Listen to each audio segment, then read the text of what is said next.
সম্মানিত ভিউয়ার্স, আপনারা যারা ভিয়েতনাম শোল মাছের পোনা খুঁজছেন, বড় সাইজের শোল মাছের পোনা খুঁজছেন, 7-8 ইঞ্চি 5-6 ইঞ্চি 3-4 ইঞ্চি লম্বা শোল মাছের পোনা খুঁজছেন, তারা আমাদের সাথে যোগাযোগ করতে পারেন। দেখতেই পাচ্ছেন এগুলো হচ্ছে ভিয়েতনাম শোল মাছের পোনা। এই মাছের সাইজগুলো হচ্ছে 5 থেকে 6 ইঞ্চি লম্বা হবে এই মাছগুলো। এখন পোনা মাছ, যে পোনা মাছগুলো আপনারা ভিডিওতে দেখতেছেন, এই মাছগুলো আপনারা যদি নিতে চান তাহলে এখন স্ক্রিনে দেওয়া আছে ফোন নাম্বার, ওই ফোন নাম্বারে যোগাযোগ করে মাছের পোনাগুলো অর্ডার করতে পারেন। এই পোনাগুলো চাইলে আপনি দেশ এবং দেশের বাইরে থেকে যে কোনোখান থেকে এই পোনা মাছগুলো অর্ডার করতে পারেন।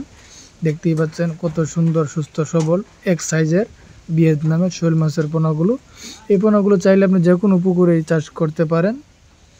দেখতেই পাচ্ছেন অনেক সুন্দর কোয়ালিটির শোল মাছের পোনা। আমাদের হ্যাচারির নাম তো স্ক্রিনে দেওয়া আছে। তারপরে আমি আবার বলছি, আমাদের হ্যাচারির নাম হচ্ছে ধলা মৎস্য হ্যাচারি। এই হ্যাচারির সাথে যোগাযোগ করলে ভালো ধরনের মাছের পোনা ও রেণু নিতে পারবেন। এছাড়া আমাদের কাছে আরও অন্য মাছের পোনা ও রেণু রয়েছে। আপনারা চাইলে এখনই স্ক্রিনে দেওয়া ফোন নম্বরে যোগাযোগ করে মাছের পোনাগুলো অর্ডার করতে পারেন। দেখতেই পাচ্ছেন আজকে শোল মাছগুলো অনেক সুন্দর কোয়ালিটির এক সাইজের গ্রেডিং করা শোল মাছের পোনাগুলো। এই পোনাগুলো সর্বোচ্চ আপনি 2 থেকে 2.5 মাসের মধ্যে বাজারজাত করতে পারবেন।